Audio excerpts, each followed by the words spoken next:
Bom, eu sou o Vitor e vou falar um pouco do JavaScript, as origens e características. E tudo que eu falar é baseado no conteúdo do livro Conceitos de Linguagens de Programação de Robert Sebesta. E bom, vamos lá.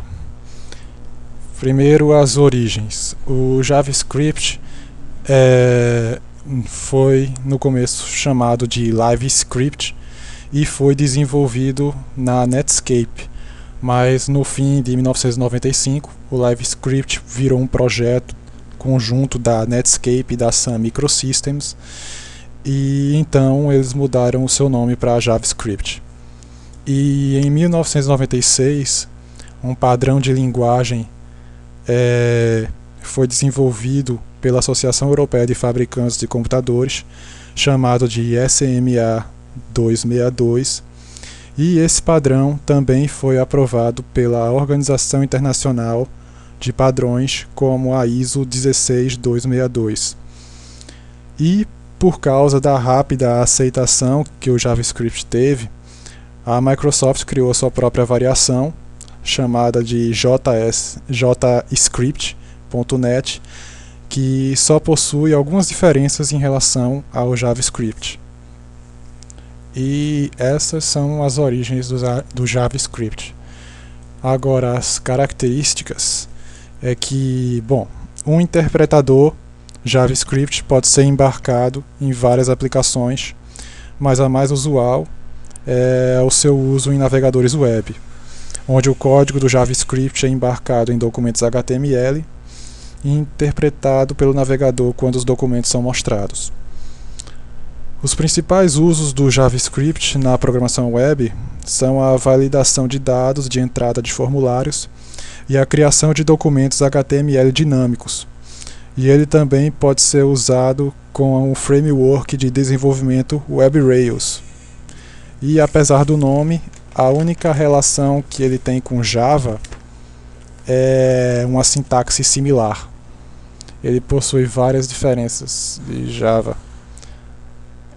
Por exemplo, Java é uma linguagem fortemente tipada, ou seja, a associação de uma variável a um tipo de dados ocorre pela primeira vez antes do tempo de execução e permanece intocada ao longo da execução do programa. Já no JavaScript, ela é dinamicamente tipada, ou seja, a associação de uma variável a um tipo de dados ocorre pela primeira vez durante o tempo de execução, ou pode ser mudada ao longo do curso da execução do programa.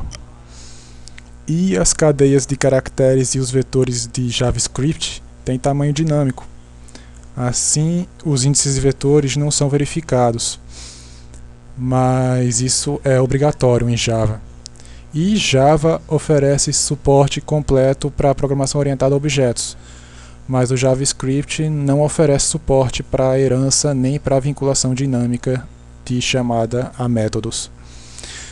E um dos usos mais importantes de JavaScript é para a criação e modificação dinâmica de documentos HTML, onde o JavaScript define uma hierarquia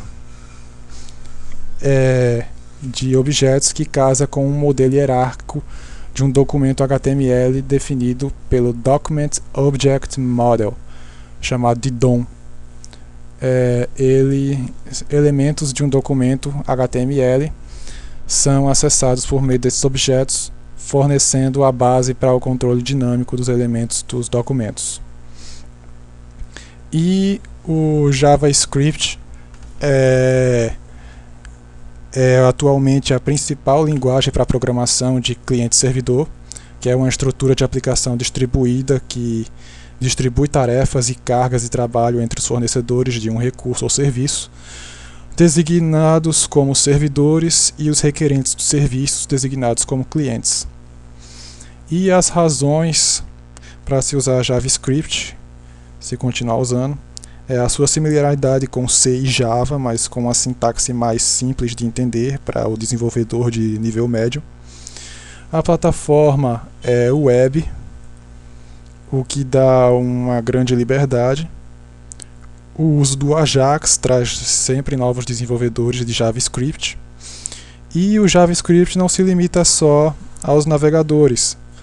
Também se tem máquinas virtuais standalone já existentes que podem ser usadas basicamente qualquer tipo de desenvolvimento necessário com o JavaScript, onde a mera integração com o Java permite o acesso a uma enorme quantidade de bibliotecas, o que transforma o desenvolvimento de novas aplicações um passo trivial.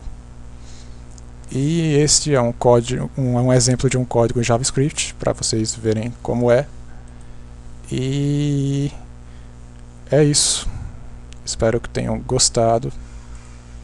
E até mais.